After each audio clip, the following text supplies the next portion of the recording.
Matapos bumisita sa ating bansa ang NBA superstar na si LeBron James, dalawa pang bigating basketballista ng Amerika ang nasa Pilipinas ngayon, sina James Harden at Eric Gordon.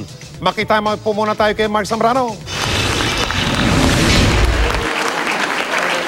Sa mga fans ng Houston Rockets sa NBA, kilala bilang The Beard ang 24 anyos na all-star shooting guard na si James Harden. Nasa bansa ngayon si Harden para sa ikatlong taon ng NBA 3X, 3-on-3 basketball tournament sa Mall of Asia bukas. Kasama rin ni Harden ang shooting guard ng New Orleans Pelicans na si Eric Gordon. Una na raw nakita ni Harden ang pagkahumaling ng Pilipino sa basketball nang una siyang bumisita sa bansa noong 2011 para maglaro sa All-Star Game. Kaya talagang ninais daw niyang makabalik agad. Kasama niya noon ang ilan pang superstars ng NBA tulad ni Kobe Bryant, Kevin Durant at Derrick Rose. Pabiro pang pinaliwanag ni Harden kung paano niya inaalagaan ang kanyang trademark na balbas.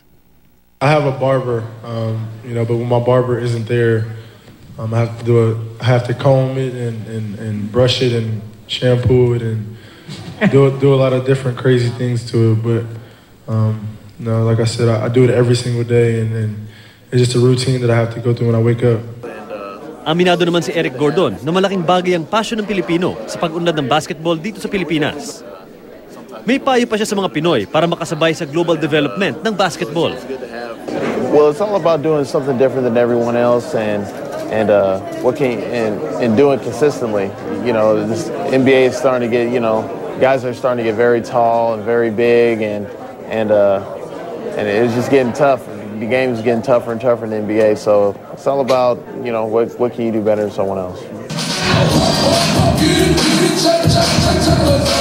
Nagpa-unlock din ng sayaw ang Indiana Pacemates, ang cheerleaders ng Indiana Pacers, at ang mascot ng Memphis Grizzlies na si Grizz.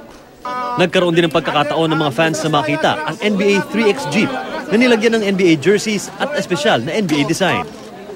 Magsisimula ang NBA 3X bukas sa SM Mall of Asia kung saan maraming aktibidad ang maaaring salihan ng mga basketball fans.